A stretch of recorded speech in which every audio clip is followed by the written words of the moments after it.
Hello everyone, আমি আবার চলে এসেছি নতুন একটা মিনি ব্লগ নিয়ে। শিবরাত্রি উপলক্ষে একটা দাদার বাড়িতে আমাদের নেমন্তন্ন ছিল, তো সেখানেই এসেছি আজকে আমরা। আমাকে একদম এক হাতা ব্যাস, আর না না না না।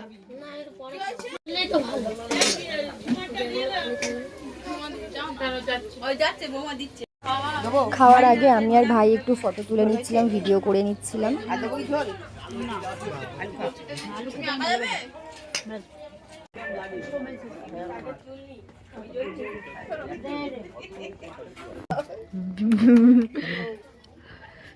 আমরা বলছি ঝালের একটা সেন্ট বেরোচ্ছে, কিন্তু যখন এইটা নামার জন্য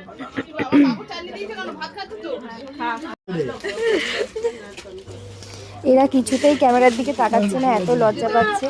আর যখনই দেখছে ক্যামেরাটা অন আছে তখনই সেখান থেকে শুধু পালিয়ে যাচ্ছে, এত লজ্জা।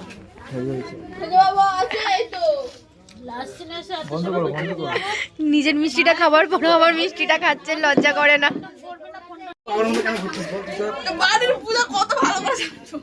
বাড়ির পূজা তো কি হয়েছে? এই যে এত সুন্দর এঁকেছে, এটা হচ্ছে এই মেয়েটা। তোমার নাম কি বলো? খুব সুন্দর এঁকেছো, হাতের কাজ খুব ভালো। এই দাদার বাড়িতেই নেমন্তন্ন ছিল আমাদের, তো খাওয়া দাওয়া ভীষণ ভালো ছিল, খুব ভালো হয়েছিল। তো এবার আমরা এই দাদার সাথে কথা বলে এবার বেরিয়ে যাব। তো আমার এই ছোট্ট মিনি ব্লগটা যদি তোমাদের ভালো লাগে, লাইক কমেন্ট একটা শেয়ার করে দিও। আর ইউটিউবে যারা দেখছো তারা একটা সাবস্ক্রাইব করে দিও। টাটা, সবাই ভালো থেকো।